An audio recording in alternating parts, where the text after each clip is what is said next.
오늘은 누가복음 8장 22절로 25절 말씀을 통해 믿음이란 무엇인가 라는 제목으로 말씀을 전하며 함께 받고자 합니다. 사랑하는 새벽이슬 성도 여러분, 그간 주 안에서 잘 지내고 계십니까? 평안하시는 줄 믿습니다. 저는 교회당 안에서 성도들의 인적이 끊기고 성도들의 은혜 나눔 소리와 기도의 소리가 들리지 않는, 참으로 한 번도 경험해보지 못한 교회의 모습을 처음 경험해보며 지내고 있습니다. 아무쪼록 이번 캘리포니아에 내려진 명령 조치가 이달 말까지 끝나기를 힘을 모아 함께 기도에 힘씁시다. 그래서 꼭 4월 첫째 주일 종료주일에는 예배당에 모여 함께 뜨거운 예배를 하나님께 올려드릴 수 있도록 힘씁시다. 모여서 드리는 예배를 위해 바이러스에 노출되지 않도록 특별히 각자의 몸을 잘 관리하는 것이 또한 매우 중요한 줄 압니다. 그리고 이번 기간 동안 개인적으로 또는 구역원끼리 서로 영상으로 교제를 나누며 영적 근력을 더욱 단단하게 만드는 시간으로 보낼 수 있기를 바랍니다. 기도와 큐티와 말씀 보는 것과 설교 듣는 일에 평소보다 더 많은 시간을 보내도록 힘쓸 수 있기를 부탁드립니다. 우리는 지금 밖으로 나가 출입이 자유롭지 않으므로 이 기간 수도원에 들어왔다는 심정으로 각 가정에 그렇게 보낼 수 있기를 바랍니다. 마침 지금은 우리 주님께서 죄인인 우리를 구원하시기 위하여 겪으신 순환을 특별히 기억하며 평소보다 더 말씀과 기도의 시간을 드리며 경건하게 지내는 사순전을 보내고 있지 않습니까? 지금 우리가 통과하고 있는 이 어려움의 고난의 시간을 믿음으로 은혜롭게 잘 활용하여 도리어 개인과 가정과 생업과 기업과 교회가 하나님의 복을 누리는 고난의 타임을 축복의 타임으로 바꾸는 복이 되도록 지혜롭게 지냅시다. 저는 오늘 주일 아침 우리 성도들이 각 가정에서 예배를 드릴 것을 생각하며 어제 동영상 제작을 위하여 나오신 한 집사님과 그리고 사모와 두 분을 앉혀놓고 설교를 하고 있습니다. 성도들이 없는 텅 빈 예배당 안에서 설교자가 강단에 서서 설교하는 것이 말로 표현되지 않는 어색함이 느껴지지만 그래도 주일 아침 각 가정에서 마음을 다해 예배를 드리며 선포되는 말씀의 은혜를 사모할 성도들을 생각하며 비록 아멘으로 화답하면 없어 마음은 안타깝지만 마음과 힘을 쏟아 말씀을 전하려고 합니다. 제2차 세계대전 때 미국과 영국군 포로 2만 명이 수용되었던 일본군 포로 수용소에서 죽은 포로가 무려 8,000명이라고 합니다. 죽은 사인을 조사해보니 영양실조나 질병이나 과로가 아니라 살아서 고향으로 돌아갈 수 없다는 불안함에 쌓인 두려움의 절망 때문이었다고 합니다. 그래서 일찍이 덴마크의 실존주의 철학자 케르케고르는 인간이란 불안이라는 열차를 타고 절망이라는 터널을 지나서 죽음이라는 종착역에 이르는 실존이라고 말했습니다. 지금 전 세계가 만나고 있는 코로나 사태는 모든 사람들을 죽음에 대한 불안, 경제에 대한 불안, 기업에 대한 불안, 재산에 대한 불안, 사회에 대한 불안이라는 열차를 타게 만드는 것 같이 느껴집니다. 이 사태가 언제쯤 종식될지 알 수 없기에 지금으로서는 어떤 계획도 세울 수가 없습니다.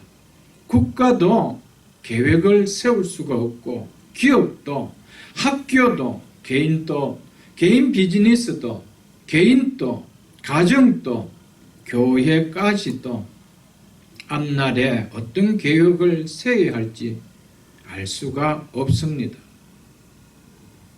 특별히 연세가 드신 분들은 코로나 바이러스로 인한 죽음에 대한 불안이 무엇보다도 클 것이며 사업하는 분들은 경제적인 손실에 대한 불안이 무엇보다도 크게 와닿을 것입니다.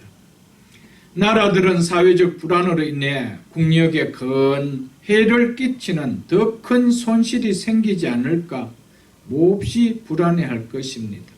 그래서 정부는 이로 인해서 힘을 잃게 되는 타격을 입지 않을까 불안해하고 있습니다.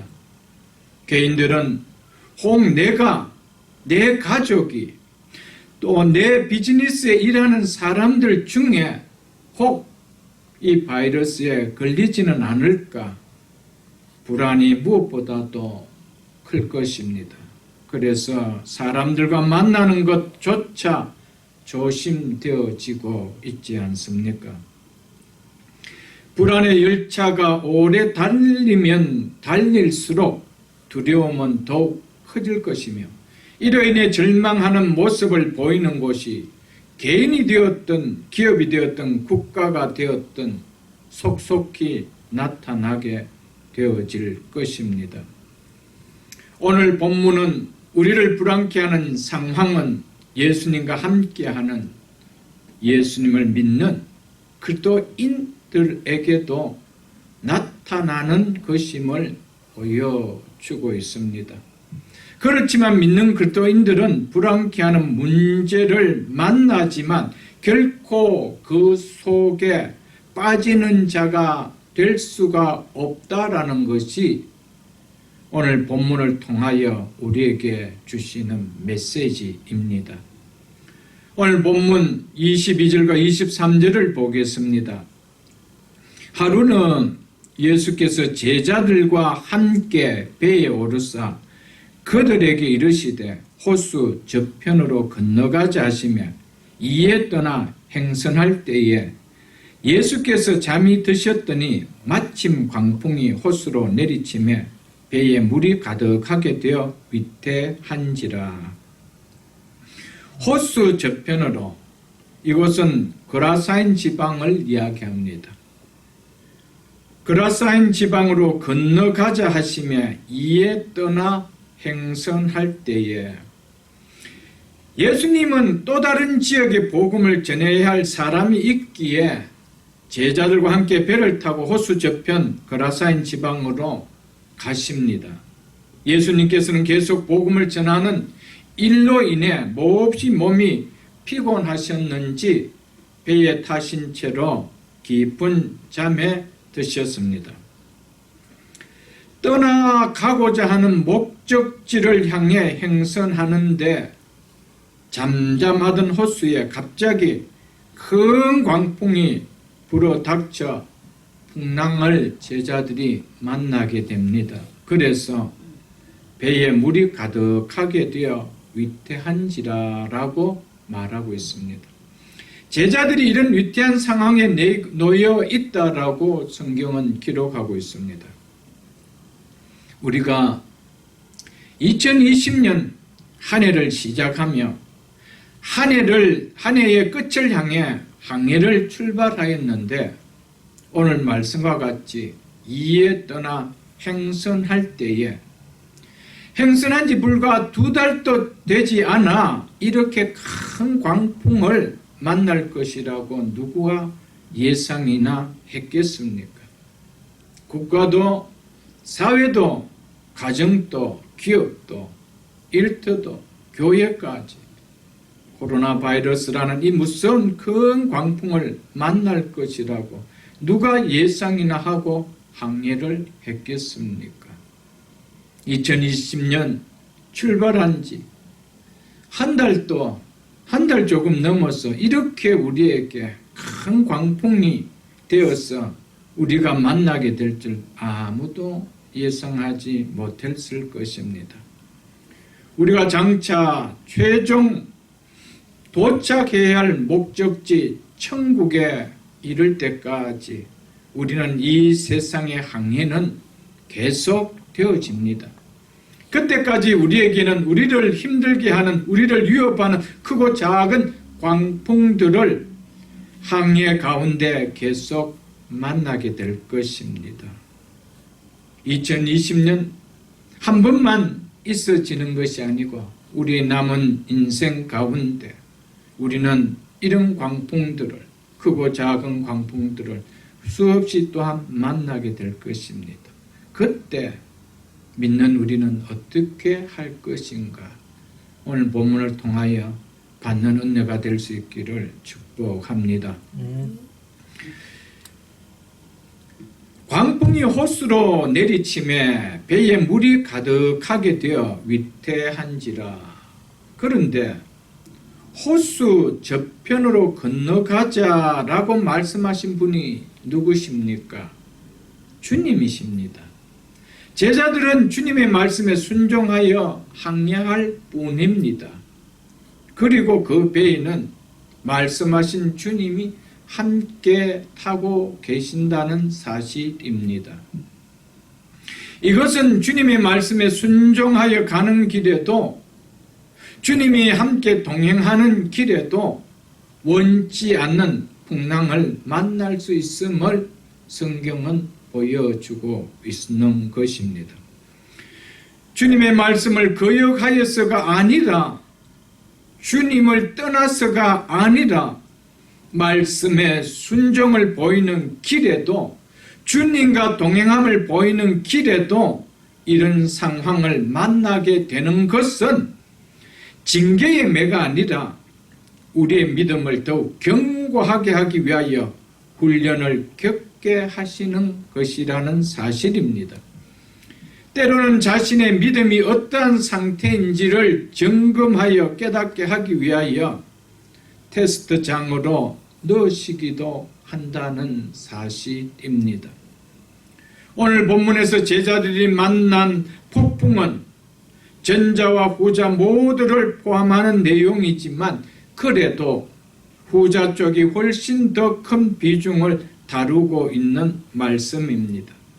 오늘 말씀을 통해서 내 자신의 믿음은 어떤 상태에 있는 믿음인지 점검이 되어질 수 있기를 바랍니다. 그래서 설교의 제목을 믿음이란 무엇인가 라고 한 것입니다. 주님께서 본문을 통해 말씀하시고자 하는 믿음이란 이런 것이다 라고 하는 것에 비추어 우리 각자의 믿음을 점검하며 깨닫고 바르게 세우는 믿음이 되고자 합니다.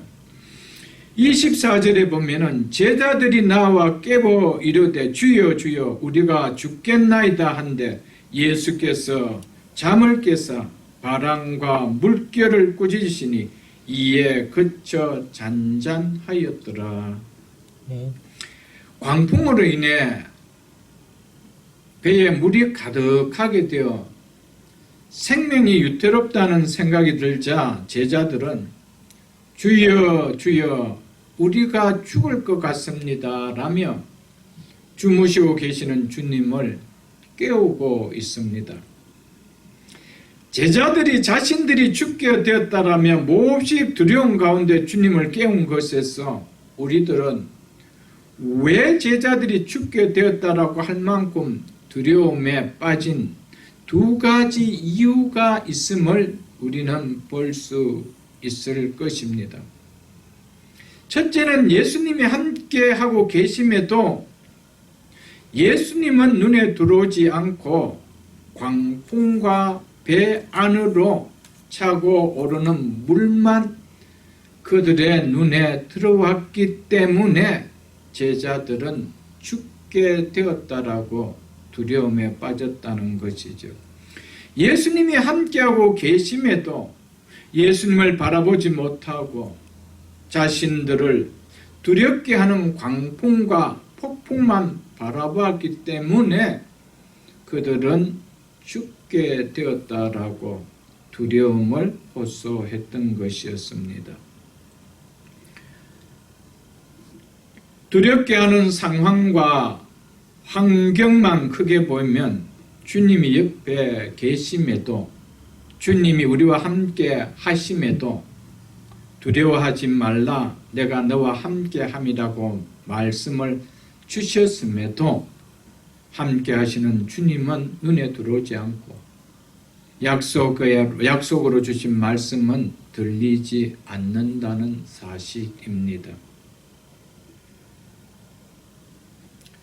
그러므로 우리는 하나님이 함께 계신다, 주님이 우리와 함께하고 계신다, 두려워하지 말라, 내가 너와 함께 한다라는 이 약속의 말씀, 이 믿음이 이 두렵게 하는 상황보다 크게 와닿지 않는다라면 우리의 믿음은 한낱 종이와 같은 믿음이 되어서 환경과 상황 앞에 주님이 함께 계신다라고 해도, 두려워하지 말라, 내가 너와 함께 함이라고 말씀을 주셔도 우리에게는 그것이 결코 믿음이 되어질 수가 없다라는 것을 말해줍니다. 두 번째로는 제자들이 죽게 되었다고 할 만큼 두려움에 빠진 이유는, 제자들은 자신과 함께하고 계시는 주님이 어떤 분인 것을 이미 많이 보아 알고 있으면서도 눈앞에 보이는 두려움에 그것이 그들에게 믿음이 되지 못했기 때문이라는 것입니다. 주님이 우리와 함께 하신다는 것을 믿는다 해도 정말 함께 하시는 주님이 어떤 분이신지 주님에 대한 믿음이 오지 않으면, 우리에게 말씀하신 주님의 말씀에 대한 믿음이 또한 오지 않으면 두렵게 하는 상황과 환경 앞에 그 믿음은 결코 적용되어질 수가 없기 때문입니다. 믿음이 어떤 상황 가운데서 적용되어지지 않는다라면 상황이, 환경이 우리를 삼키게 되는 것이죠. 제자들은 주님과 함께 하면서 주님이 행하시는 기적과 이적을 많이 옆에서 경험했던 자들입니다. 그럼에도 불구하고 자기 앞에 닥친 이 광풍과 풍랑이 그들의 눈앞에 다가오자 주님이 함께 하신 주님을 신뢰할 수가 없었습니다. 그분의 그 믿음을 생각할 수가 없었다라는 것이지요. 주님이 어떤 분이신 것을 알지 못하기 때문에 그들이 취한 것은 두려움이었습니다. 주님이 어떤 분이신지를 그들이 알고 있다라면 이런 상황에서 우리 주님은 넉넉히 이것을 잠재울 수 있다라는 믿음이 들어왔기 때문에 결코 두려워하지 아니했을 것입니다. 우리도 동일합니다. 주님이 우리와 함께 하신다라는, 우리는 예수 그리스도와 연합해서 예수 그리스도 안에 있다라는 것을, 또 그리고 그분이 우리 안에 계신다라는 것을 우리는 알고 있습니다. 그것을 믿음으로 고백하고 있습니다. 그 주님은 우리를 능히 구원하고도 남는 전능하신 하나님인 것을 우리가 또한 믿습니다. 그럼에도 불구하고 두렵게 하는 상황 앞에서 이 믿음이 적용되지 않는다라면은 환경 앞에 우리 자신은 제자들처럼 두려워 떨 수밖에 없다라는 것입니다. 광풍이 문제가 아니고 제자들의 믿음이 문제인 것을 오늘 본문은 얘기하고 있습니다. 두렵게 하는 코로나 바이러스보다 이 광풍 앞에 믿음은 무기력하게 느껴지는 것 같이 보이는 믿음 없음이 문제라고 오늘 본문은 우리에게 말씀해 주고 있다라는 것이죠. 우리에게 믿음만 있다라면 우리에게 닥치는 광풍은, 두렵게 하는 문제들은 그렇게 우리에게 두렵게 하는 존재가 되지 않을 텐데,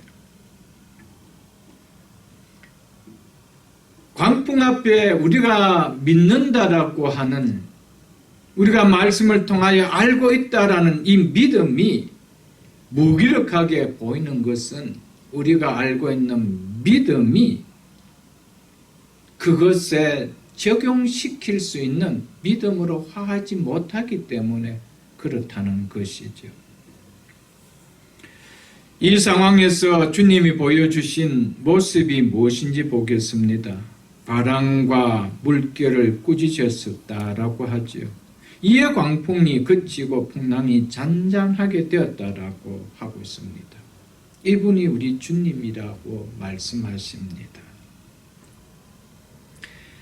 마태복음 14장 27절에 보면 지금과 상황은 다르지만 밤 사경에 갈릴리 호수에서 풍랑을 만나 두려움 가운데 빠져 있는 제자들에게 호수 위로 걸어오신 주님께서 하신 말씀이 무엇이었습니까? 안심하라, 나니 두려워하지 말라라는 이 말씀이었습니다. 내니 두려워하지 말라, 이 말씀이었습니다. 주님은 우리를 두렵게 하는 상황을 잠잠케 하실 수 있는 분이시기에 내니 두려워하지 말라라고 하신 것입니다. 이분이 우리가 주님으로 고백하고 믿고 있는 분이라는 것이죠. 제자들은 이 주님을 주라 고백하며 따라가고 있는 제자들입니다. 그런데 이분이 함께하고 있음에도 불구하고 이 주님이 어떤 분이신 것을 알지 못할 때는 우리 또한 제자들과 똑같이 힘들고 어렵게 하는, 두렵게 하는 상황 앞에 무너질 수밖에 없다는 것이죠. 마태복음 28장 20절에 보면은 우리 주님께서 볼지어다 내가 세상 끝날까지 너희와 항상 함께 있으리라고 주님께서 친히 말씀하셨습니다. 이 약속의 말씀을 믿는 믿음이 믿음이라고 오늘 주님은 말씀하고 계십니다. 예수께서 잠을 깨사 바람과 물결을 꾸짖으니 이에 그쳐 잠잠하였더라.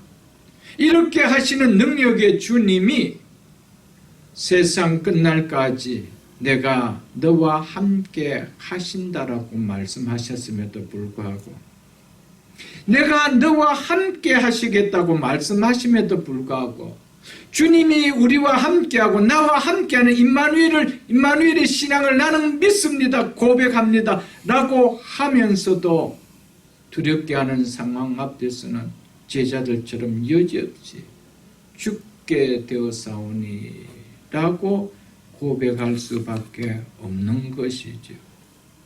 사랑하는 성도 여러분, 우리는 주님이 어떤 분이신지 정말 믿음을 갖지 아니하면은 주님이 나와 함께 하신다 하더라도 함께 하심이 나에게 아무런 힘이 되어질 수가 없습니다. 힘이 없는 부분이 나와 함께 수백 명이 함께 한들 그게 무슨 힘이 있겠습니까? 유치원생들이 수만 명이 나와 함께 한들 그것이 무슨 힘이 있겠습니까? 그러나 단 한 사람이라도 그분의 능력이 어떤 분이신지 안다라면, 그분이 나와 함께 한다라면 우리는 두려워하지 않을 것이라는 것이죠. 오늘 본문은 우리 예수님을 향하여 바람과 물결을 꾸짖으시니 이에 그쳐 잠잠하더라고. 그렇게 하나님께서 자연을 다스리시는, 만물을 다스리시는 하나님인 것을 드러내십니다. 그 주님께서 볼지어다 내가 세상 끝날까지 너희와 항상 함께 있겠다라고 약속했다는 사실이죠. 우리가 이 믿음을 우리의 삶 가운데 적용하지 못한다라면 그것은 살아있는 믿음이 아니고 죽은 믿음이라는 것이죠. 지금 제자들이 본 믿음은 살아있는 믿음이 아니고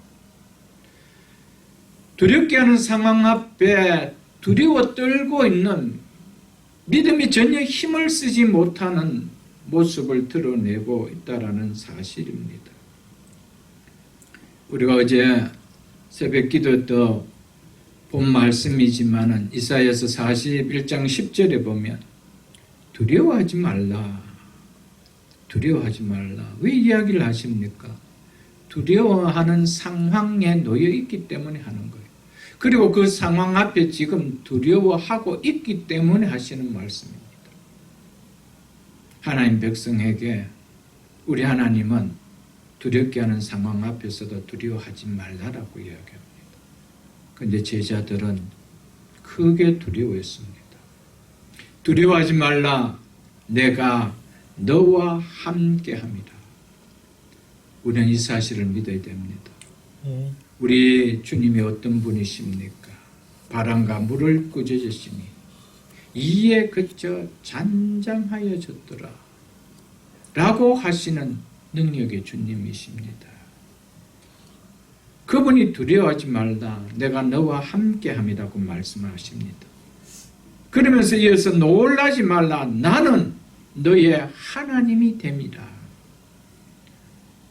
그분이 나의 하나님이라고 말씀하고 있습니다. 그분이 나의 주님이라고 말씀하고 계십니다.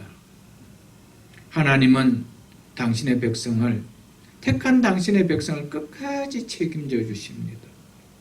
주님은 택한 당신의 백성을 끝까지 보살펴 주십니다. 그래서 내가 너를 굳세게 하리라. 넘어지게 하지 않게 하겠다는 겁니다. 참으로 너를 도와주리라.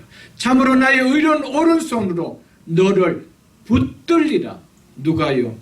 바람과 물결을 잔잔케 하시니 그분의 능력의 손이 우리를 붙들어 준다라고 오늘 말씀하고 계십니다. 우리 어떤 상황이 지금 우리가 지나간다 할지라도 두려워한다라면 두려움 속에 우리는 함몰되어질 것입니다. 그러나 이 믿음을 두려운 상황 속에 적용시키면 한다라면 하나님 우리의 삶을 붙들어 주십니다. 우리의 기업을 붙들어 주시고 우리의 생명을 붙들어 주실 것입니다. 그래서 시편 24편 4절에도 다윗은 내가 사망의 음침한 골짜기를 다닐지라도, 사망의 음침한 골짜기를 다닐지라도, 이것은 참으로 두렵게 하는 상황을 이야기합니다. 사망을 당할 수 있는 그런 사망의 그림자가 두려워지는 그 두렵게 하는 그 상황을 내가 지난다 할지라도 해를 두려워하지 아니할 것을 두려워하지 않는데요. 두렵게 하는 상황 속을 지금 지나고 있는데도 다윗은 내가 해를 두려워하지 않는다라고 이야기합니다. 그 이유를 이렇게 이야기합니다. 주께서 나와 함께 하심이라. 아멘. 주께서 나와 함께 하심이라. 주님이 나와 함께 하심을 다윗은 믿었기 때문이다. 왜? 그 하나님이 어떤 분이신 것을 알았기 때문에. 지식의 믿음은 사망의 음침한 골짜기를 갈 때 내가 두려워하지 않을 것이다 이렇게 고백이 되지 않습니다. 주님이 나와 함께 하는 것을 믿는다 하더라도 그 주님이 어떤 분이신 것을 내가 적용하지 못하기 때문입니다. 붙들지 못하기 때문에 그렇다는 것이죠. 그러나 다윗은 붙들었습니다. 그 주님이 나와 함께 하심을 확실한 믿음으로 붙들었습니다. 주께서 나와 함께 하십니다. 주의 지팡이와 막대기가 나를 안위하시니라. 아멘. 우리는 이 사실을 믿어야 됩니다. 주님이 나와 함께 하고 계신다는 것. 그리고 그 주님 나와 함께 하신 그 주님은 어떤 분이신지를 우리는 믿어야 됩니다. 이 믿음을 갖지 못하면은 우리는 여지없이 무너지는 것이죠. 이사야 43장 1절로 2절에도 보면은 이렇게 말씀하고 있습니다. 너는 두려워하지 말라. 내가 너를 구속하였고 내가 너를 지명하여 불렀나니 너는 내 것이라. 너는 내 것이라. 우리는 하나님의 소유된 자입니다. 하나님이 불러서 우리를 자녀로 삼아 주셨습니다. 우리를 자녀로 삼아 주신 하나님은 능력의 하나님입니다. 그래서 우리를 향하여 너는 두려워하지 말라라고 그랬습니다. 그러면서 2절에 너희가 물 가운데 지날 때에 내가 너와 함께 할 것이라. 강을 건널 때 물이 너를 침몰하지 못할 것이며 너희가 불 가운데로 지날 때에 타지도 아니할 것이며 불이 너희를 사르지도 못하리니 라고 말씀하였습니다. 왜요? 내가 너희와 함께 할 것이기 때문이라는 것입니다.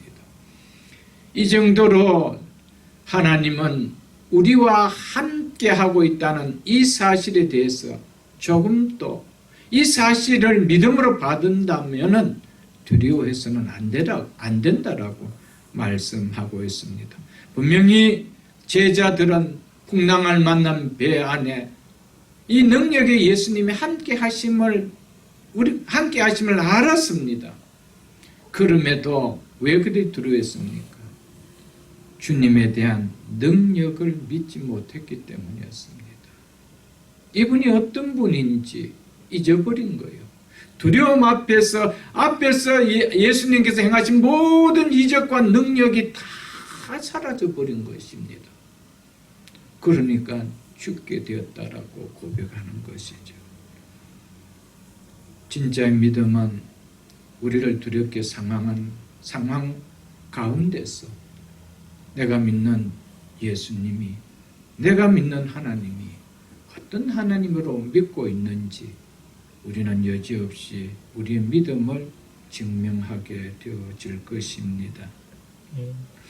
우리를 두렵게 하는 광풍과 풍랑보다 더 크고 더 위대하신 하나님이 나와 함께 하심을, 그 하나님이 나의 하나님이 되심을 믿는 믿음을 우리는 붙들지 않고는 평상시 우리가 좋은 시절을 살아갈 때는 잘 믿는 것 같지만 폭풍을 만나는 이런 상황 속에서는 여지없이 제자들처럼 그런 모습을 나타낼 수가 없을 것입니다.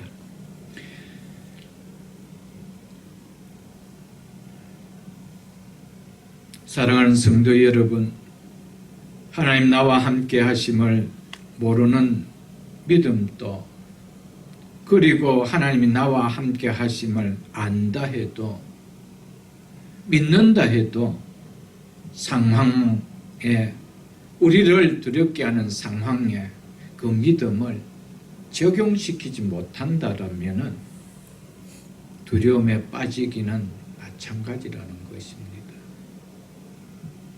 주님이 나와 함께 하심을 모르는 사람이나 안다 할지라도 두렵게 하는 상황 속에 적용시키지 못한다면 두려움에 빠지기는 마찬가지라는 것이죠.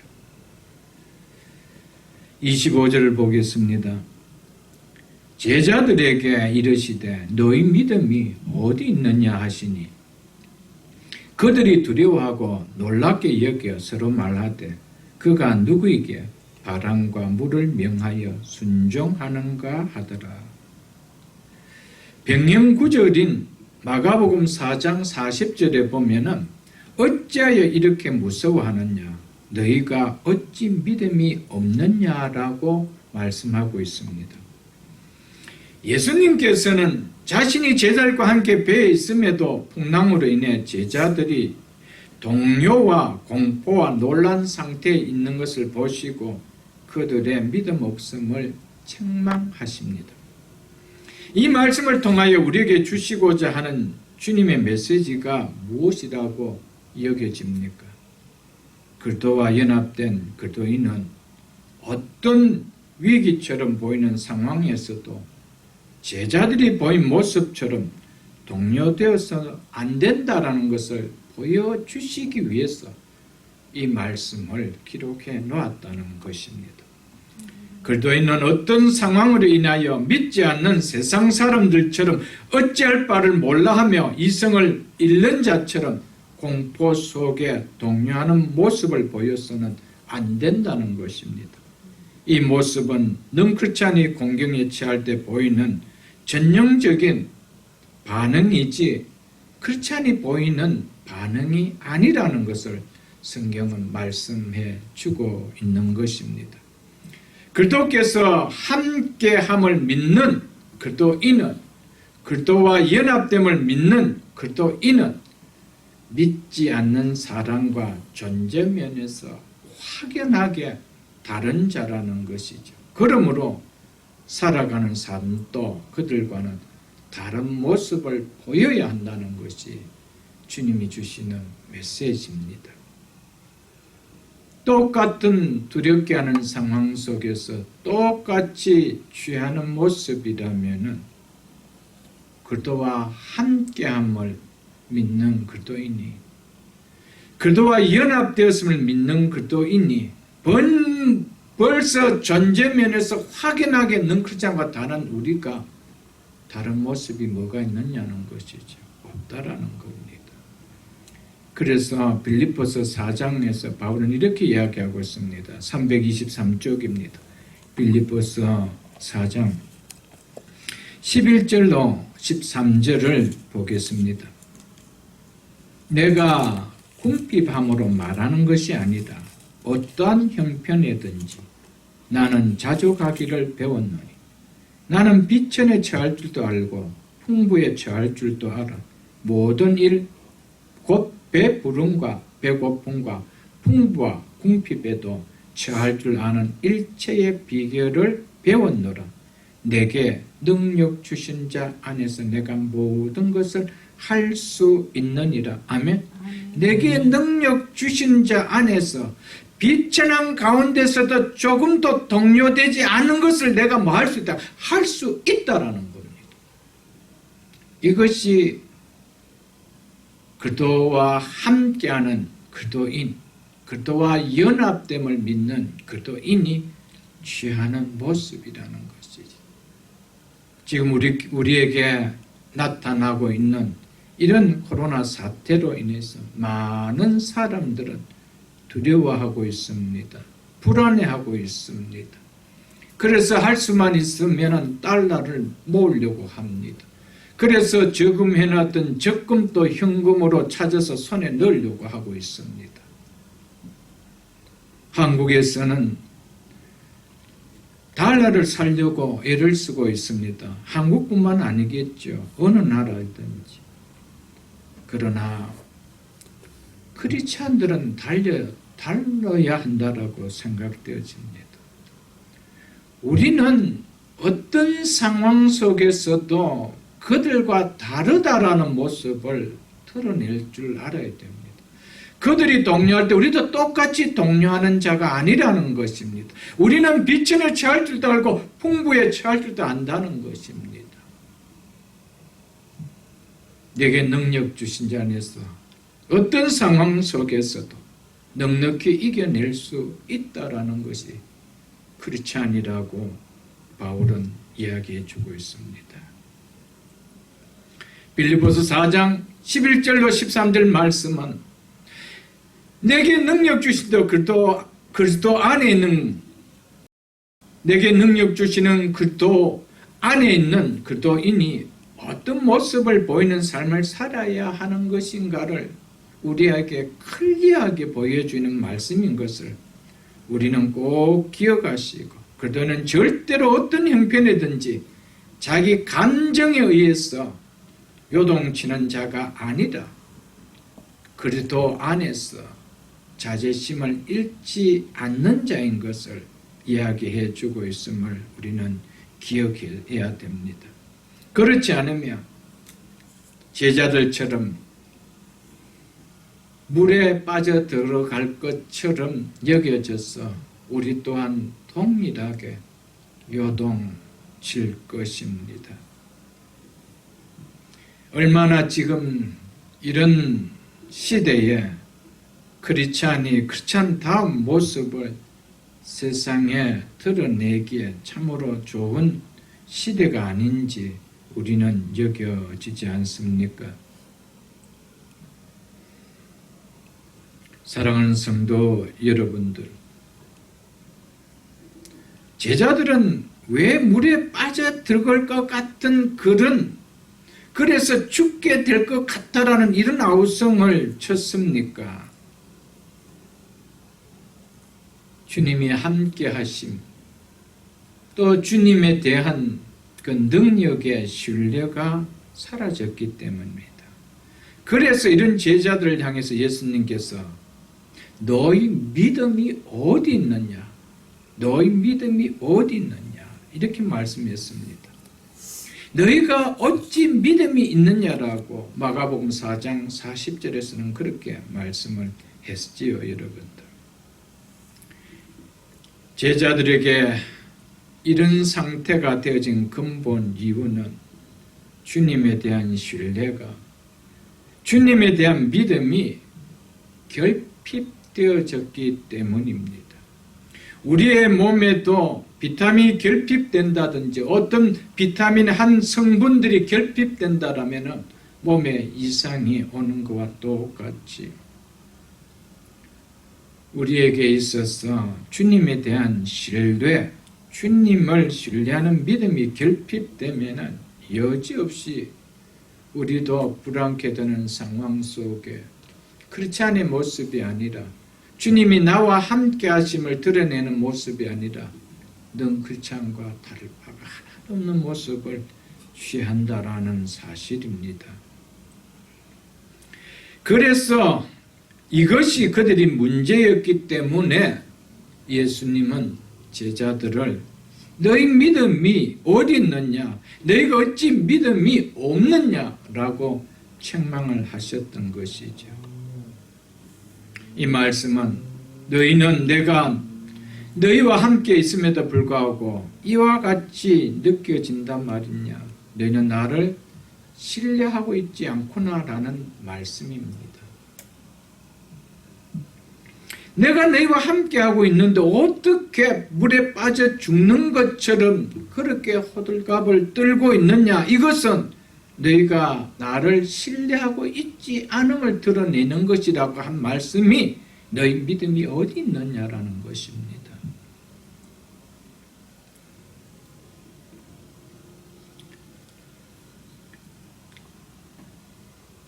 사랑하는 새벽이슬 성도 여러분들,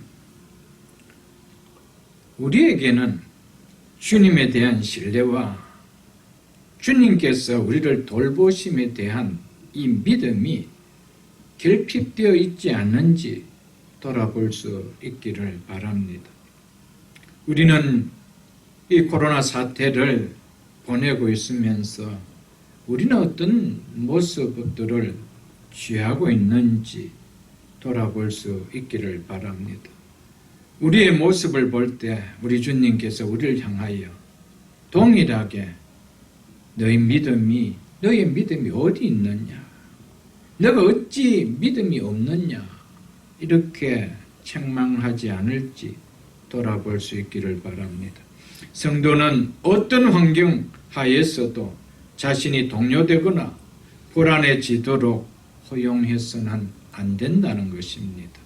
왜냐하면 우리가 그렇게 하는 것은 하나님에 대한 믿음의 결핍, 신뢰의 결핍, 확신의 결핍을 내포하는 모습이기 때문입니다. 허용한다라면 주님은 동일하게 우리에게 너희 믿음이 어디 있느냐라고 하실 것입니다.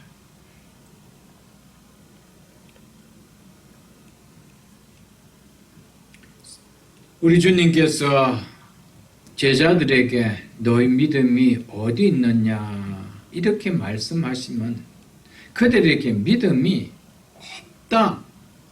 이 말씀보다는 믿음을 갖고 있음을 내포하고 있기 때문에 내포하고 있는 그 믿음이 지금 어디 있느냐라고 하신 것이었습니다. 믿음이 없다라면 네 믿음이 어디냐 이렇게 묻지도 않지요. 믿음이라는 것을 그들에게 내포하고 있음에도 불구하고 내포하고 있는 그 믿음이 지금 어디 있느냐? 왜 그것을 쓰고 있지 않느냐? 이럴 때 왜 그것을 활용하고 있지 않느냐? 이 이야기를 하는 것이죠. 분명히 있어야 될 믿음, 분명히 믿음 있음을 드러내야 될 그 현장에 가장 표현해야 될, 가장 드러내서 활용해야 될 그 타임에 왜 그 믿음을 드러내고 있지 않느냐 책망하고 계신다는 말씀입니다. 왜 너희들은 너희가 갖고 있는 믿음을 가지고 이 상황 속에 적용하지 못하고 있느냐? 이것을 가지고 적용해서 믿음 있는 자의 모습을 왜 드러내고 있지 않느냐? 믿음 없는 자처럼 똑같이 그런 모습을 취하고 있느냐는 말입니다. 먼저 믿음을 적용시킨다는 이 말은 나 자신이 그 상황에 의해서 지배당하는 것을 허용하지 않는단 말입니다. 어떤 상황 속에서 두렵게 하는 문제들, 상황들, 환경이 우리를 지배해 버린다라면은 우리는 믿음을 전혀 적용시키지 못하는 믿음이 어디 있느냐라고 책망될 수밖에 없다라는 것이죠.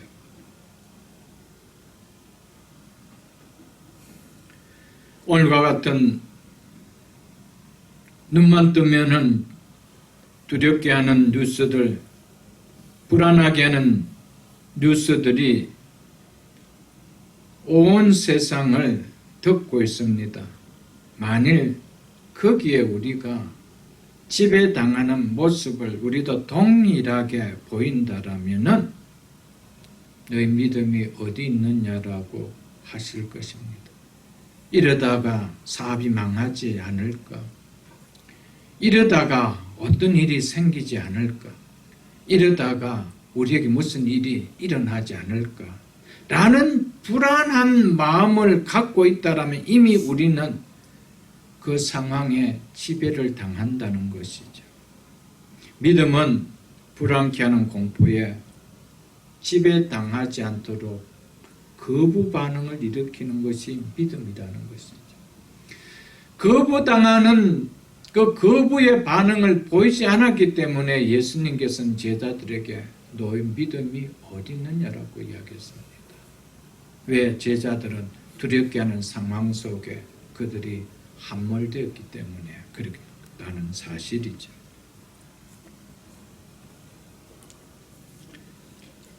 사랑하는 성도 여러분, 오늘 이 시간들을 지나고 있는 우리들은 주님이 보실 때 너희가 믿음을 갖고 있지 않았냐? 그런데 왜 그것을 이 상황 속에 적용시키지 못하고 있느냐라고 하고 있지 않는지 좀 돌아볼 수 있는 시간 될 수 있기를 축복합니다. 우리는 잊어서는 안 됩니다. 믿음이라는 것은 언제든지 하나의 행위라는 사실을, 믿음은 머리에 담아두는 지식이 아니라 어떤 상황 속에 적용해야 될 행위라는 사실을 잊어서는 안 됩니다. 그렇기에 그 행위를 드러내지 못할 때 머리에 담은 지식은 아무런 소용이 없기에 너희 믿음이 어디 있느냐라고 주님은 책망하셨던 사실이죠, 여러분들. 아까도 봤지만은 우리 시편 23편에 보면은 내가 사망의 음침한 골짜기로 다닐지라도 해를 두려워하지 않을 것은 주께서 나와 함께 하심이라. 주의 지팡이와 막대기가 나를 안위하시나이다. 이것이 믿음이라는 것이죠. 두렵게 하는, 나를 두려움으로 완전히 감싸할 수 있는 죽음의 그림자를 통과하고 있음에도 불구하고 그 두려움에 지배당하지 않았다는 겁니다. 그래서 두려워하지 아니하면 이렇게 했다는 것이죠. 이것이 적용이라는 겁니다. 이것이 믿음의 행위라는 것이죠. 그런데 사망의 음침한 골짜기를 지날 때 두려워한다라면은 그것은 믿음의 머리로 담은 믿음이지 우리가 적용하는 행위의 믿음은 아니라는 것이죠. 우리는 꼭 기억해야 됩니다. 믿음은 언제든지 하나의 행위입니다. 드러나야 될 때 반드시 드러낼 수 있어야 되는 거, 그게 믿음이라는 것이죠. 드러내야 될 상황 속에 드러내지 못한다라면 그것은 지식이지 믿음이 아니라는 것을 오늘 성경은 우리에게 이야기해 주고 있습니다. 오늘 본문을 통하여 우리에게 하시고자 하는 말씀은 믿음이란 무엇인가? 믿음은 두려움에 지배받지 않는 것, 이게 믿음이라는 것이죠. 두려움에 지배받지 않는 하나의 그 행위를 드러내는 것, 그게 믿음이라는 것입니다. 두려웠게 하는 상황이 왔을 때, 사망의 음침한 골짜기를 지나갈 때 두려움을 당해버리는 것, 그건 믿음이 아니라는 것입니다. 당하지 않는 것, 두려움에 지배받지 않는 것, 불안하게 하는 상황 속에 그 불안함 속에 내가 들어가지 않는 것, 염려케 하는 상황 속에 내가 염려 속에 빠져들어가지 않는 것, 그것을 오늘 본문은 믿음이라고 하는 것을 우리는 잊어서는 안 됩니다. 그렇기 때문에 믿음은 두려움에 대한 일종의 거부 표현입니다. 나에게 두렵게 하는 상황 속에 나는 그 두려움을 당하지 않아라고 거부하는 것, 이것을 주님은 오늘 믿음이라고 말씀하고 있습니다. 믿음은 불안한 마음을 들게 하는 두려움이 어떤 식으로 찾아오든지 그 두려움에 대한 불안케함에 대한 거부를 드러내는 행위, 그것을 이야기합니다. 믿음은 불신앙이 힘을 쓰지 못하도록 눌려버리는 것, 그것이 믿음이라는 것이죠. 만일 믿음이 불신앙이 힘을 쓰도록 내버려 버린다라면 그건 믿음이 아니죠. 믿지 않는 불신앙을 가진 자들과 똑같은 행동을 드러낸다라면 그건 믿음이 아니라고 주님은 얘기하고 있습니다. 좋은 시절에야, 다 평안한 시대야 다 믿음 있는 것 같이 보이지만 정말 이런 상황 속에서 오늘과 같은 이런 국가적 위기를 당하고 세계적 위기를 당하고 한 기업들이 위기를 당하고 우리의 삶의 터전들이 위험을 당하고 신앙을 지켜내기가 어려운 위험을 당할 때에 진짜 우리의 믿음을 행위로 드러내게 되는 것이죠. 그 두려움 속에 내가 함몰되어서 내가 어떻게 살 것인가, 아니면은 그 두려움 속에서 믿음을 드러내면서 그 두려움을 거부해버린다. 그것이 믿음이라고 말씀하고 있음을 우리는 잊어서는 안 됩니다.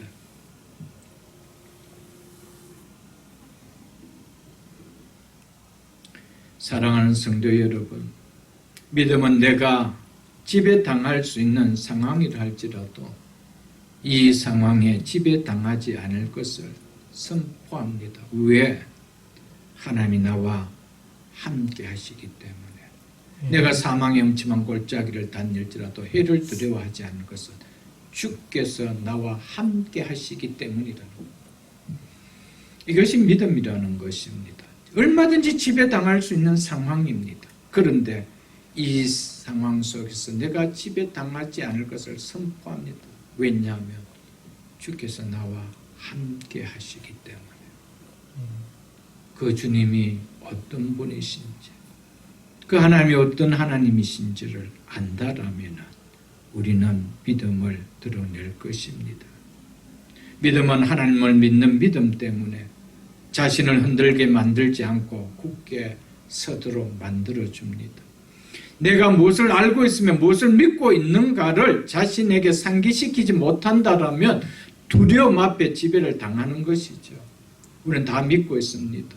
우리는 성경의 내용을 많이 알고 있습니다. 그러나 그것이 자기 자신에게 상기시켜 주지 못하는 내용이라면 우리는 두려움 앞에 지배를 당한다는 것이죠.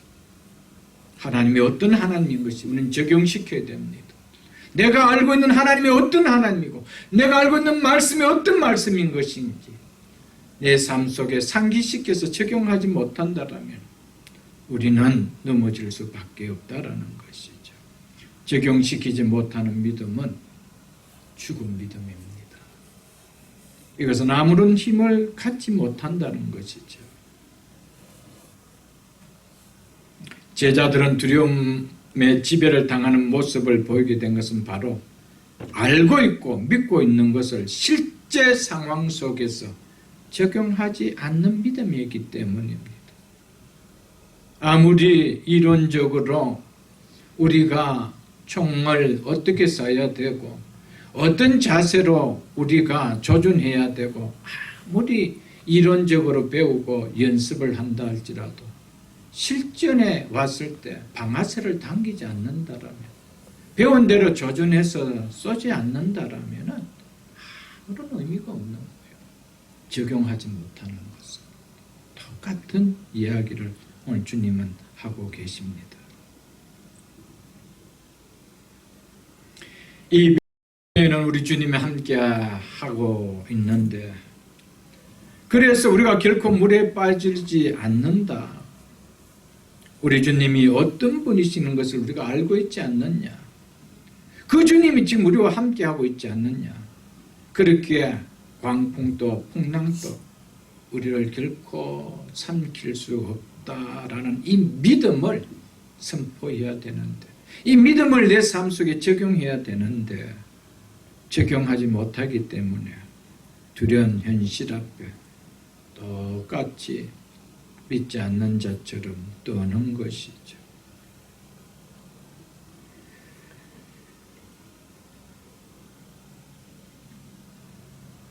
사랑하는 성도 여러분, 제자들 입에서 지금 사실 나와야 될 말은 우리가 죽게 된 것을 돌보지 않습니까? 라는 이 말이 아니고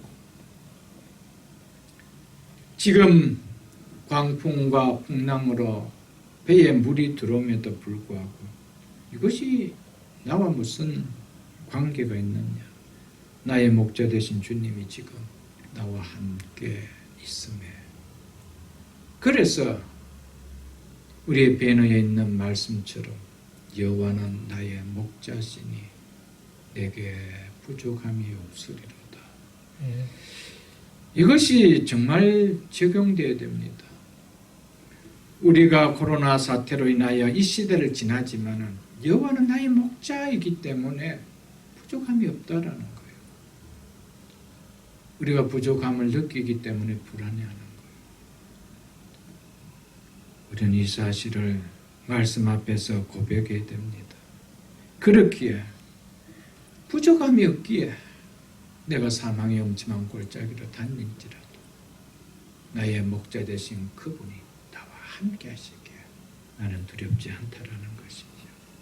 이것이 믿음의 고백입니다.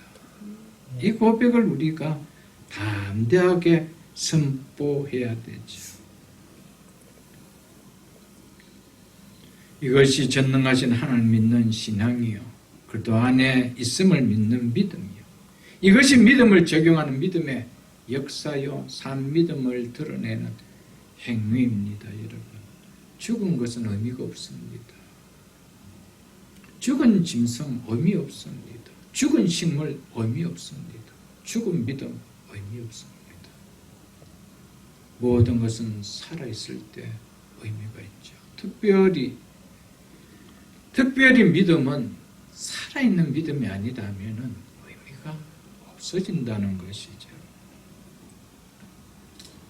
사랑하는 성도 여러분, 오늘의 설교 제목처럼 믿음이란 무엇인가? 이 물음 앞에 믿음은 두렵게 하는 상황에 지배당하지 않는 것이 믿음입니다. 라고 우리는 말할 수 있어야 됩니다. 이것이 주님이 오늘 우리에게 주시는 메시지입니다. 믿음이란 무엇인가?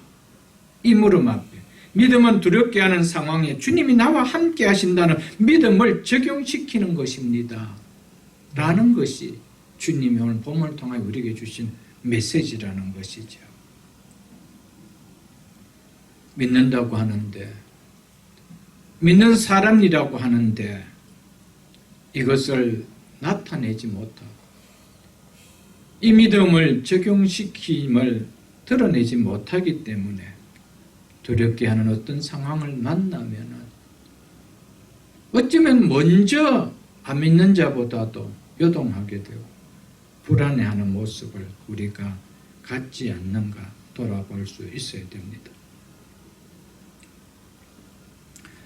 믿음을 적용하지 못하기 때문에 두렵게 하는 상황 앞에서 믿는 자의 모습을 보이기보다 육신의 몸을 살리는 믿지 않는 자의 모습을 우리는 드러내고 있지 않는지 우리는 지금 시대를 보내면서 한번 돌아봐야 됩니다.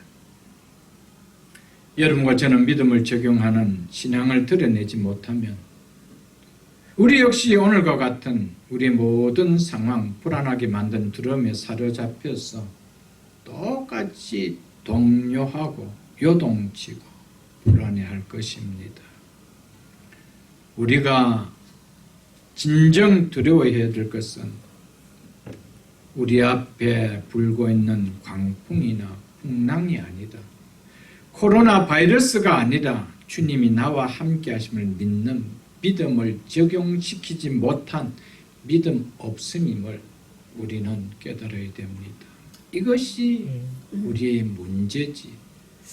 광풍이 문제가 아니고 풍랑이 문제가 아니고 바이러스가 문제가 아니고 이것을 대처하는 믿음 없는 우리가 문제라는 것이죠. 어떤 상황에서도 주님이 나와 함께 하심을 주님 안에 내가 있음을 내가 주님 안에 계심을 믿는 믿음이라면 어떤 광풍이 불어도 코로나보다 더 무서운 바이러스가 나타난다 할지라도 요동하지 않을 것입니다. 그러나 주님이 나와 함께 하심이 주님 안에 내가 주님 안에 있음이 믿어지지 않는다라면 믿는다 하더라도 그 주님이 어떻게 할 수 있을까라는 이런 불신앙의 믿음을 갖는다라면 이보다 훨씬 약한 풍랑이 일어나도 그 배는 뒤집어질 것입니다. 그 인생은 뒤집어질 것입니다. 고린도후서 4장을 한번 보겠습니다.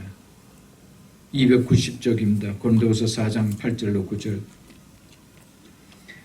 우리가 사방으로 우겨쌈을 당하여도 쌓이지 아니하며 답답한 일을 당하여도 낙심하지 아니하며 박해를 받아도 버림받지 아니하며 거꾸로 뜨림을 당하여도 망하지 아니하고 이 이유가 성도에게 어디에 있을까요, 여러분들?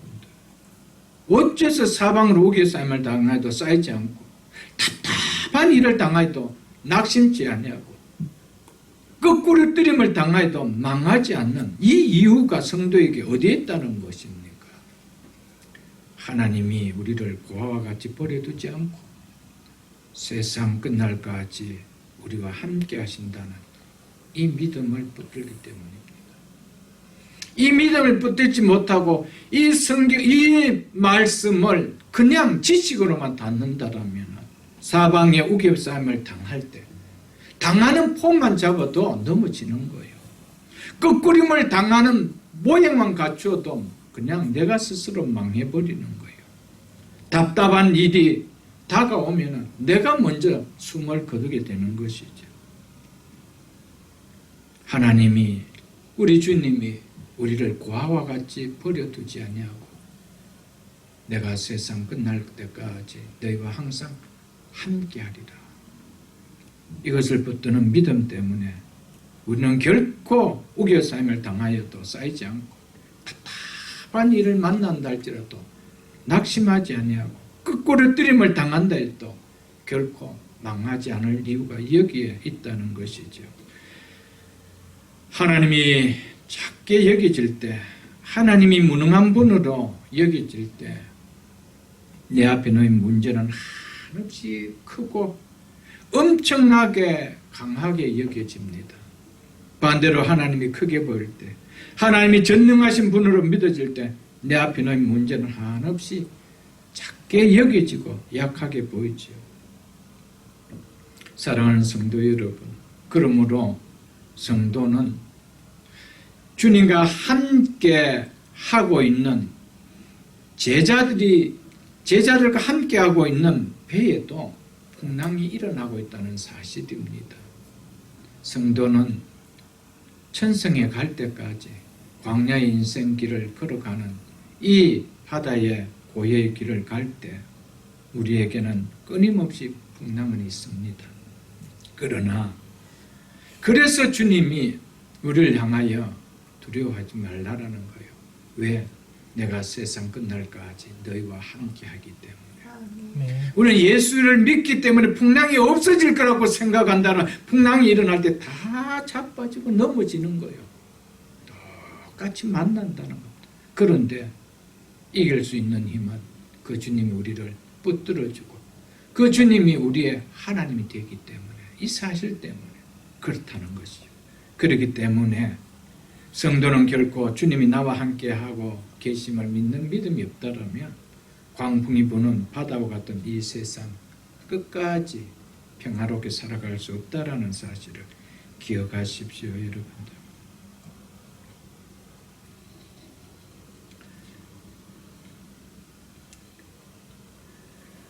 우리가 오늘과 같은 이 어두움의 시간을 지날 때 이 상황의 시간을 우리의 믿음을 쇠약하게 만들고 잃어버리게 만들 수는 결코 안 되며, 도리어 우리 안에 믿음을 있음을 증명하고 우리의 믿음을 내보이며 더 확고히 다지는 이런 말미암아 하나님께 영광을 돌릴 수 있는 최상의 기회로 삼아야 됩니다. 이 위기를 또한 위기로 만들어야 됩니다.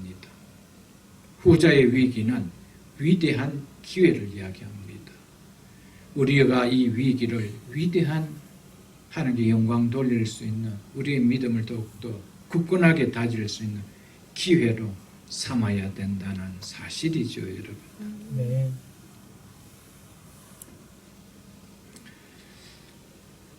우리도 이 제자들의 경우처럼 객관적으로 사태를 바라볼 때에 분명히 이렇다라는 마음이 들지 않을까요? 그러나 우리도 어떤 상황 앞에 요동되거나 불안해하는 모습을, 불안해하는 모습의 인상을 주게 된다라면은, 우리를 바라보는 믿지 않는 사람이라면은 우리가 제자들을 바라봤던 그런 객관적인 그런 모습과 다를 바가 있겠습니까, 여러분들? 저 사람은 하나님 믿는 그리스도인인데 신앙 없는 사람과 다를 바가 없다. 저런 모습을 보이니 그리스도인도 믿지 않은 우리와 별 다를 바가 없네라는 그런 소리를 듣지 않을까, 우리는 좀 생각해야 됩니다. 지금 우리가 이런 불안케 하는 이런 요인들을 바라볼 때 믿지 않는 나와 가까이 있는 사람들이 우리의 모습을 볼 때, 나의 모습을 볼 때 어떤 마음이 들까요? 좀 뭔가 다르다, 좀 담대하다, 좀 이런 모습이 들까요? 아니면 우리보다 더 불안해하고 있다, 더 살 자구책을 만들고 행하고 있다, 이런 느낌이 들고 있지 않을까요, 여러분들?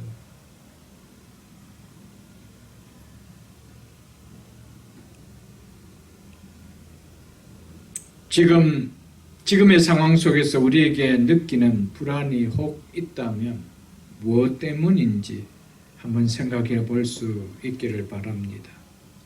육적인 문제 때문인지, 신앙의 문제 때문인지, 즉 영적인 문제 때문인지, 무엇 때문에 불안하고 있는지. 육적인 어떤 불안 때문입니까? 아니면은 신앙생활을 잘 못할 것 같은 이런 상황 속에서도 교회도 자유롭게 나가지 못하고 이런 상황 때문에 믿음이 혹 떨어지면 어떨까, 이런 불안 때문입니까? 그리고 나는 무엇 때문에, 무엇에 더 관심을 두는 모습을 보이고 있는지 우리는 생각해 볼 수 있어야 됩니다.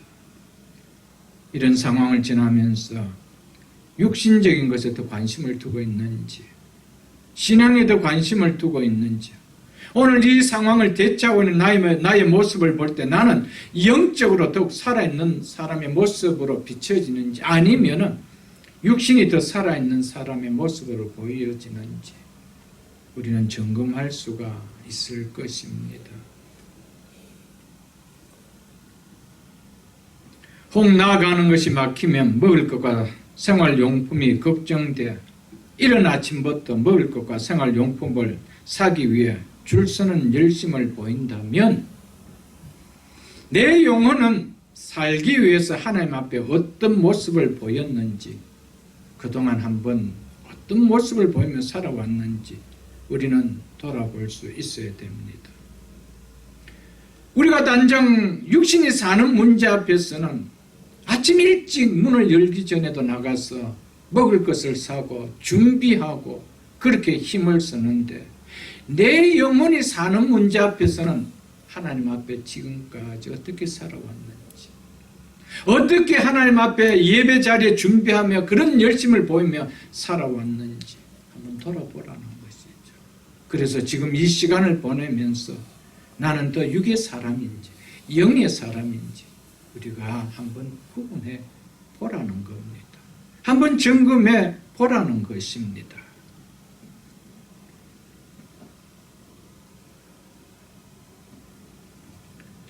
육의 문제 위해서는 누구보다도 살기 위해서 열심히 준비하고 또 정보도 듣고 그렇게 관심을 보이고 있는데, 하나님 앞에 예배드리는 모습에서 그런 열심이 우리에게는 있었는지, 내 가족의 구원을 위한, 내 가정의 신앙을 위한 하나님 앞에 기도의 모습은 그런 열심을 보이는 모습이 있었는지, 우리가 이 시절을 보내면서 어떻게 와닿는지 한번 돌아볼 수 있어야 됩니다.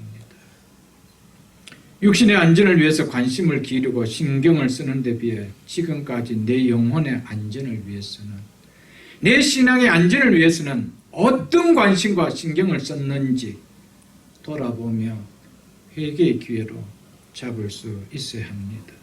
네. 바이러스에 걸리지 않기 위해 하루에 몇 번이고 손을 씻고 입도 목도 가글하고 또 뭔가 하나 만지려면 불안해하고 있는데, 내 영혼이 죄의 바이러스에 걸리지 않기 위해서는 얼마나 영적으로 조심하며 관리하고 살아왔는지 우리는 돌아볼 수 있기를 바랍니다. 많은 사람들이 이 상황에 놓이니 예배를 아주 소홀히 여기는 사람들이 교회들마다 너무 많이 나타나고 있다라고 합니다.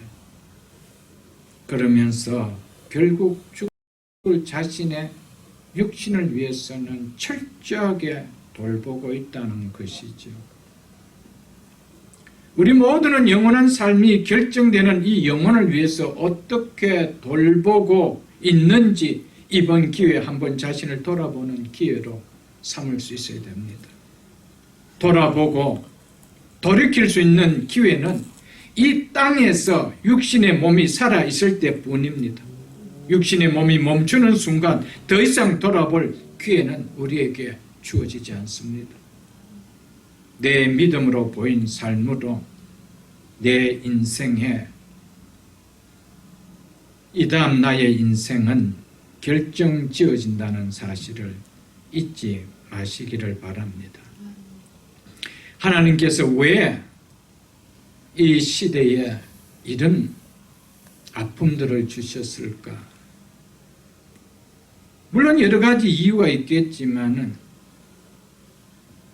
저에게는 한번 우리의 신앙을 점검해 볼 수 있는 기회로 주시지 않겠는가? 이런 상황 속에서도 깨닫지 못한다라면 언제 깨달을 수 있을까? 언제 깨달아지는 신앙이 우리 속에 있을까? 깨달아지지 못하고 그렇게 간다라면 과연 하나님 앞에 마지막 설 수 있을까? 한번 돌아보라라고. 그렇게 무섭지도 않은 코로나 사태 앞에 이런 모습을 보인다라면 초대교회 상황과 같은 그런 시련의 바람이, 그런 고난의 바람이, 순교의 바람이 분다라면 우리의 믿음이라는 것이 정말 과연 이야기할 수 있을까? 한번 우리는 하나님께서 이런 기회를 통해서 왜 이 시대에 이런 어려움이 왔나 막연하게 생각하지 마시고 믿음의 사람들은 영적으로 좀 깨달을 수 있는 우리가 되어야 됩니다. 저는 또한 이번 코로나 사태를 통하여 하나님께서 우리에게 주시는 메시지는 하나님께서 진실로 예배하는 자를 찾으신다는 메시지를 주기 위함이 아닌가 그렇게 느껴집니다. 예배당 안에서는 함께 예배를 드릴 때는 눈에 띄기에 다들 지체들이 보는 앞이기 때문에 다들 예배를 드리는 것 같이 보이는데 지금과 같이 함께 공동체에서 예배를 드리지 못하고 보이지 않는 자기 혼자만 또 가족들과 예배를 드리는 상황 속에서는 정말 어떤 마음으로 어떠한 준비됨으로 예배를 드릴까? 하나님께서는 정말 예배를 귀하게 여기는 자의 예배를 받기를 원하신다는 것이 이번 코로나 사태를 통하여 교회에 주신 메시지가 아닐까요, 여러분들? 이 코로나 사태를 통하여 예배를 귀하게 여기는 자와 귀하게 여기지 않는 자가 이미 교회들 안에서 많이 드러나고 있다고 합니다. 이제 우리와 같은 교회에서는 이런 명령이 떨어졌을 때 어쩔 수 없이 공동체에서 함께 예배 드릴 수 없지만 조금 사이즈가 큰 교회에서는 벌써 5분의 1 정도 예배에 나와서 예배를 드린다는 소리를 들었습니다. 5분의 4는 다 어디로 갔는가요? 그때는 아직까지 이런 상황들이 아니었습니다. 다 두려워서 그런 것이죠.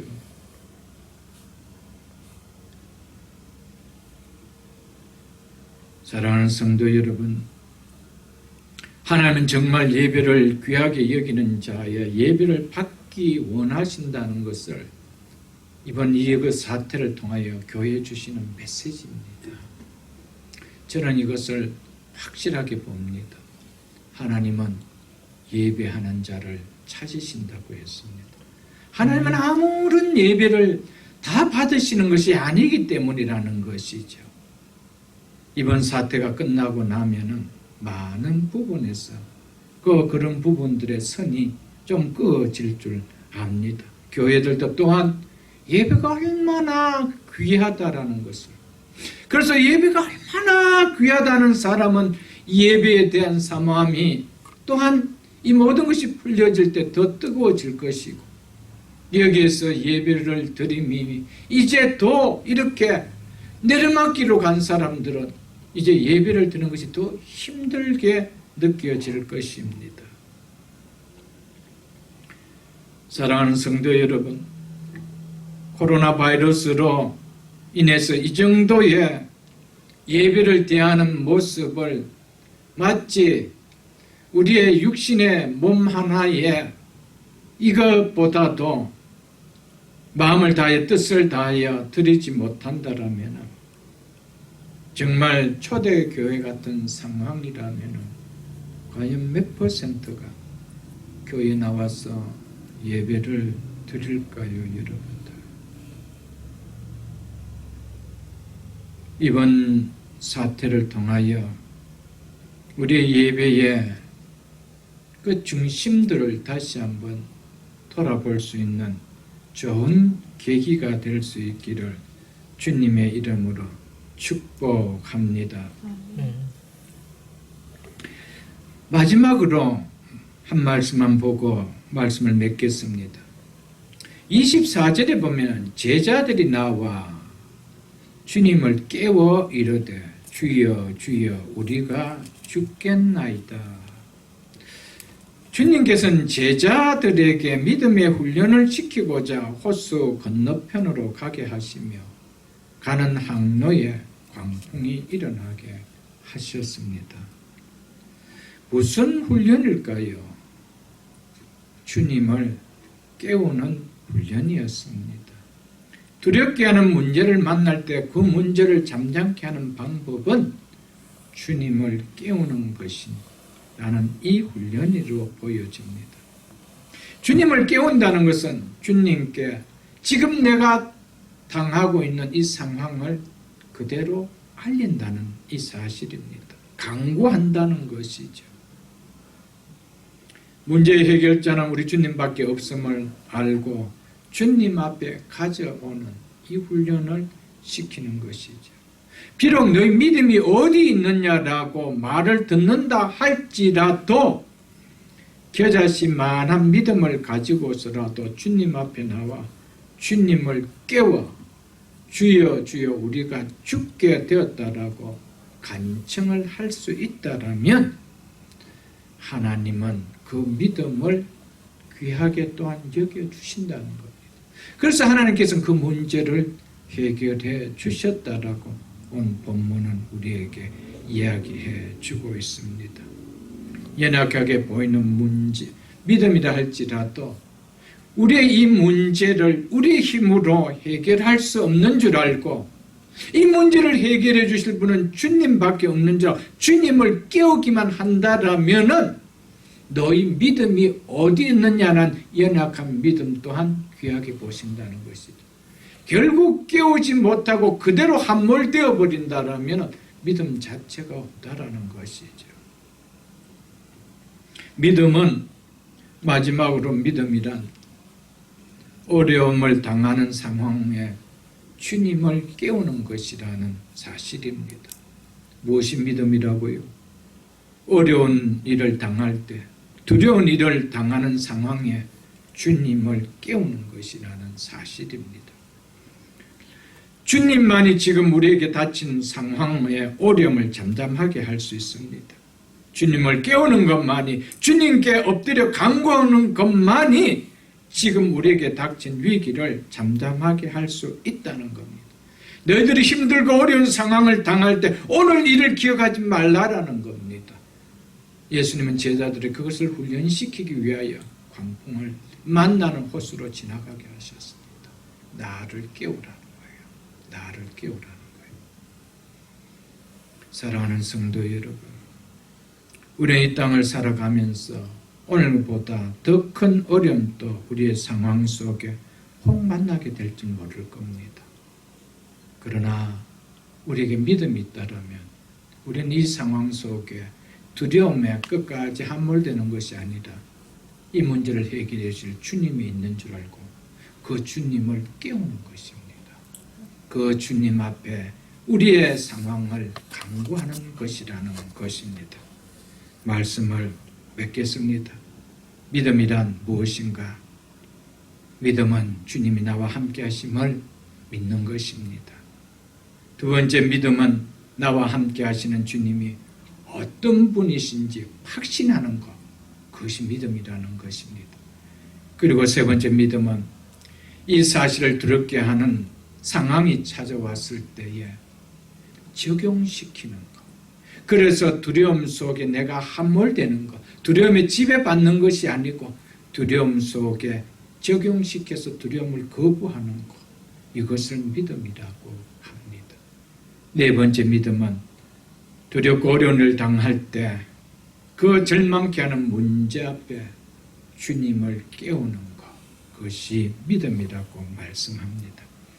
우리의 믿음이 이번 이 코로나 사태 앞에 점검해 보는 중요한 계기가 되며 또한 아울러 이 믿음으로 이 위기를 하나님 앞에 믿음을 드러내는 위대한 기회로 만들어 하나님의 큰 축복을 누리는 계기가 될 수 있기를 주의 이름으로 축복합니다. 주신 말씀 생각하면서 이 시간 각자 우리가 기도의 제목을 안고 함께 기도할 수 있기를 바랍니다.